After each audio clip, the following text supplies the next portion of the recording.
Voilà maintenant 5 semaines que Pierre Palmade a causé un violent accident de la route à Villiers-en-Bière, en Seine-et-Marne, percutant la voiture d'une famille et blessant grièvement les 3 passagers qui se trouvaient à bord.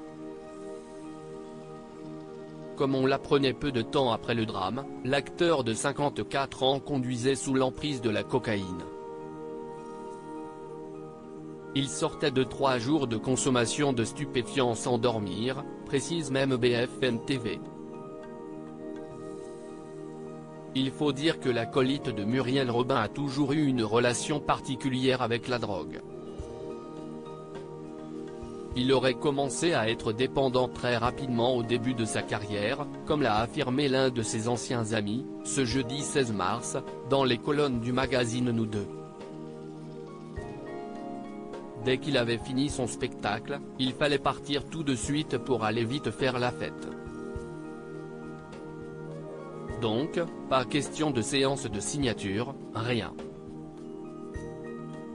C'était direct dans la voiture pour aller au restaurant et ensuite en boîte.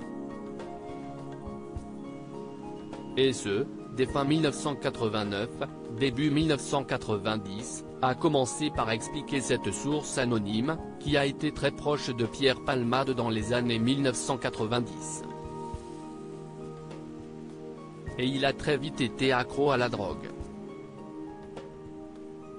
Lors de la toute première tournée, il n'y touchait pas, mais dès la deuxième, il me demandait, embarrassé, si je connaissais quelqu'un pour lui en fournir.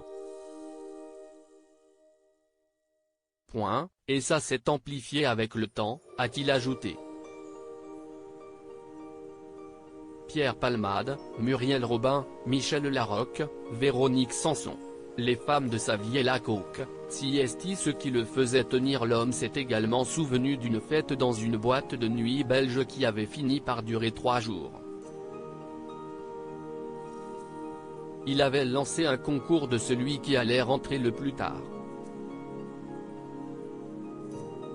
Il est rentré à 23 h. Le lendemain.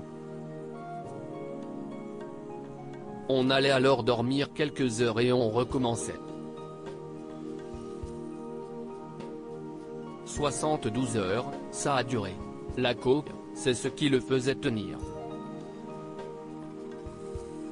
Ça lui permettait de rester éveillé, a-t-il assuré à nos confrères, avant de révéler que l'ex-compagnon de Véronique Sanson n'avait pas hésité à faire ouvrir l'établissement spécialement pour lui durant les jours de fermeture et de mobiliser le personnel de l'établissement durant plusieurs jours d'affilée. Souvent, il faisait ouvrir des boîtes de nuit rien que pour nous, car en début de semaine, elles sont généralement fermées. On se trouvait à 10 dans un dancing. A-t-il conclu. Article écrit en collaboration avec 6 médias. Crédit photo, Rose Nicolas Abaca.